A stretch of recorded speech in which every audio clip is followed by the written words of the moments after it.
One question that I'm asked a lot is, what does it take to become a CPA in Florida? I thought that it would be useful for me to put together this little video that not only answers that question, but also gives a bit of background in terms of what's on the CPA exam, and specifically the requirements to sit for the exam in Florida. Also, once one has passed the CPA exam, what is required to be licensed in Florida. At the end, I'm also going to provide the references that you could go to if you want more information in terms of the CPA exam. The overall skill levels tested on the CPA exam utilize the revised Bloom's taxonomy of educational objectives. Bloom's taxonomy classifies a continuum of skills that students can be expected to learn and to demonstrate. The skill level at the bottom is remembering and understanding specific areas. This is something that looks at the perception and understanding of the significance of an area. The second skill level deals with the utilization of knowledge gained in terms of application. The focus here is on the use or demonstration of knowledge. The next skill level deals with concepts or techniques for analysis. The focus here is on the examination and study of the interrelationships of separate areas in order to identify causes and find evidence to support inferences. Finally, evaluation looks at the examination or assessment of problems and the use of judgment to draw conclusions. The 4 parts of the CPA exam include auditing, financial accounting and reporting, regulation, and business environment and concepts. Each of these is 4 hours long.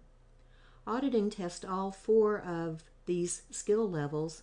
The other 3 sections test remembering and understanding, application, and analysis.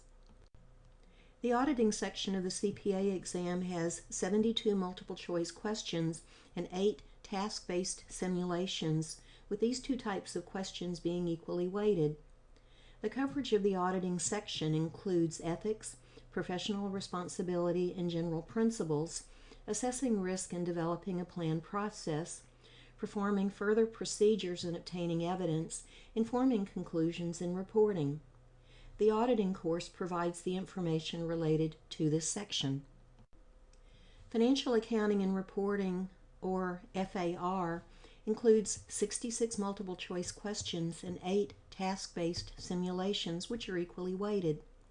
The coverage includes the conceptual framework, standard setting, and financial reporting, which are taught in Intermediate Accounting 1 and Accounting Theory.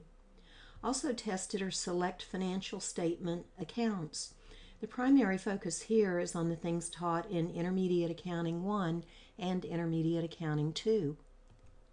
Selected transactions covered in Intermediate Accounting 1, Intermediate Accounting 2, and Advanced Accounting are also tested on the FAR section of the CPA exam. Finally, state and local governments, which is covered in the course on Governmental Nonprofit Accounting, is tested on the FAR section of the CPA exam. In the regulation section, there are 76 multiple choice questions and 8 task-based simulations. Each type is equally weighted. The coverage on the regulation part of the CPA exam includes ethics, professional responsibilities, and federal tax procedures, federal taxation of individuals, and federal taxation of property transactions, all of which are covered in tax accounting. Also covered is federal taxation of entities, which is primarily covered in corporate tax. Finally, business law, which encompasses both legal environment of business and commercial law, is tested in the regulation section of the CPA exam. The final section of the exam is Business Environment and Concepts, or BEC. In BEC, there are 62 multiple choice questions, 4 task-based simulations, and 3 written communication tasks. The weights are 50%, 35%, and 15%. This part of the CPA exam tests corporate governance, which is covered in Management Fundamentals, economic concepts and analysis, covered in micro and macroeconomics, financial management, covered in managerial finance, information technology from accounting information systems and management information systems, and operations management from cost accounting and operations management. In Florida, there is no residency requirement to sit for the exam, nor is there a requirement that one actually possess a baccalaureate degree. Rather, Florida requires 120 semester hours from an accredited institution to sit for the exam. Within the 120 semester hours, Florida requires 24 semester hours in upper division or graduate auditing, cost managerial, financial accounting, and taxation. To qualify, these courses must be deemed to be above the elementary level. Florida also requires 24 semester hours of general business, including 3 semester hours of business law. While a few of these courses can be taken at the lower division, the bulk of them have to be at the upper division or graduate level. In order to be licensed as a CPA in Florida, one has to pass the 4 parts of the CPA exam within an 18-month rolling window. What this means is that once one has passed one part of the CPA exam, he or she has 18 months to pass the remaining 3 parts within that 18-month window.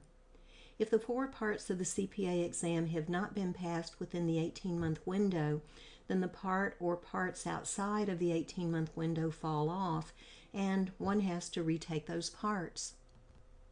Within 3 years of passing the 4 parts of the CPA exam, one has to have earned a baccalaureate degree in accounting or the equivalent from an accredited institution. In addition, 150 semester hours from an accredited institution are required. This is 30 semester hours in excess of what is required to sit for the exam.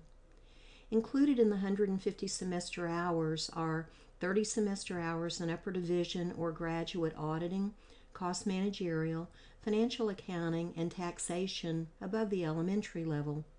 This is 6 additional semester hours above what is required to sit for the exam. In addition, within the 150 semester hours, one has to have 36 semester hours in general business, including at least 3 semester hours of business law, with most of the 36 hours being at the upper division or graduate level.